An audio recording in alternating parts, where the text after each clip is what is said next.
sum of 3 consecutive multiples. அடுத்தடுத்து வர multiples of 3. 3 ஓட tables multiples of 3 னா 3, 6, 9, 12 இந்த மாதிரி அடுத்தடுத்த 3 numbers தான் கேட்டிருக்காங்க. சும்மா இதை வச்சுக்கலாமே. சம் ஆஃப்னு சொல்லியிருக்காங்க. சம் பண்ணால் 333 வருமா? இதை 3 ஆட் பண்ண வருமா? வராது. அப்போ இந்த நம்பர் கிடையாது இல்லையா?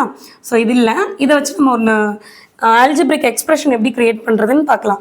இப்போ ஃபஸ்ட்டு நம்பரை 3xன்னு வச்சுக்கிறேன்னு வச்சுக்கோங்க. ஏன்னா 3 டேபிள்ஸ் 3 டைம்ஸால் மல்டிப்ளை ஆகி தான் வரப்போகுது. ஸோ 3xன்னு வச்சுக்கிறோம். அடுத்த நம்பர்லாம் எப்படி வரும்? இதுலேருந்து இதை +3 பண்ணால் வரும். இதுலேருந்து இதை +3 பண்ணால் வரும். நம்ம மல்டிப்ளிகேஷன் டேபிள் தெரிகிற வரைக்கும் என்ன பண்ணுவோம்? 6 டேபிள்ஸ் தெரியலன்னா என்ன பண்ணுவோம்? ஒரு நம்பர் வரைக்கும் தெரியும். அதுக்கப்புறம் +6 பண்ணி அடுத்த நம்பர் கண்டுபிடிப்போம். +6 பண்ணி அதுக்கு அடுத்த நம்பர் கண்டுபிடிப்போம். அதே தான் இங்கேயும் பண்ணுறோம்.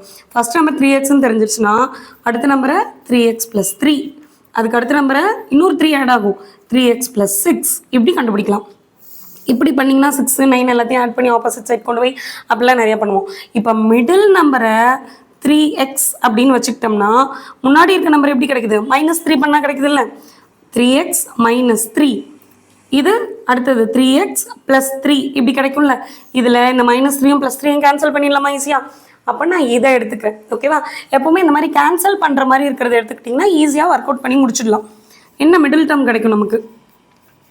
3x + 3 = 333. இதுவும் கேன்சல் ஆகிடும். ஆட் பண்ணும்போது 3x + 3x + 3x 9x 333. 9 opposite side போச்சுன்னா டிவிஷன் ஆகும்.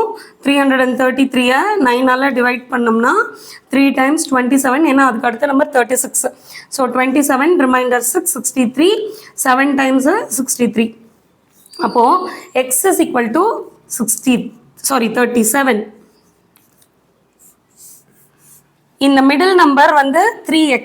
அப்போ 3 × 37 111 வரும்.